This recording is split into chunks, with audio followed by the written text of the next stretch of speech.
Hello again, this is Jake Horne talking to you Gen Zers and parents of Gen Zers about how to plan for the future. This future that you're living in and transitioning into is going to be and is very different than what your parents experienced and what your grandparents experienced. It's a much more complicated world. The expectations that you and society have been misaligned. What your parents and what society is doing and expecting is very different than what schools are doing in terms of getting you prepared for life and how to manage life. Because that's really, the purpose of education really is to give you the skills necessary for you to thrive in this world and to be successful, to be capable of creating a happy, productive, and interesting life. Schools aren't doing a very good job because the expectations of what employers are looking for, but also what the forces that are happening in this world, in your future, are shifting and changing so much that the skills of the past really don't apply to what you're going to need in the future. Because of technology change, which is so rapid and changing at exponential rates, jobs are changing and morphing, but on top of that, there are going to be forces and large trends of change. Climate change, globalization is going to simply expand, contract. All sorts of political issues are going to come up in terms of factionalization and challenges to democratic societies.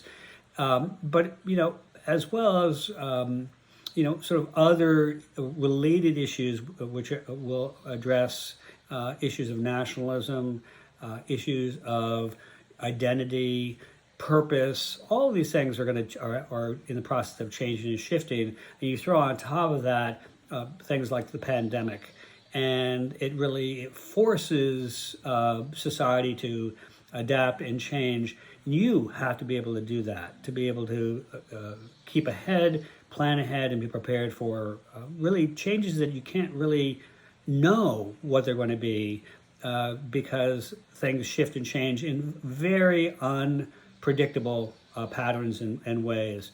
You used to be able, because change was so slow in the past, that you used to be able to adapt and change in the moment or in the short term.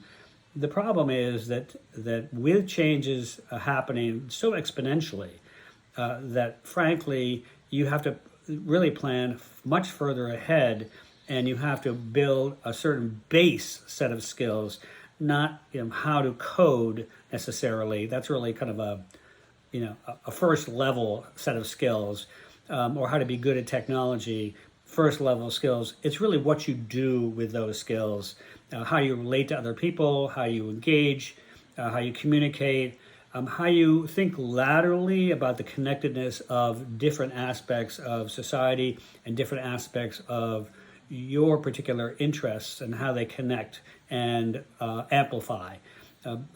These are the things that you need to be working on, and really, frankly, you need to be a self-advocate because for yourself, you need to be thinking about these kinds of things, looking for mentors, and anticipating as much as you can what's coming down the pike, because if you don't, you're going to be really behind the eight ball.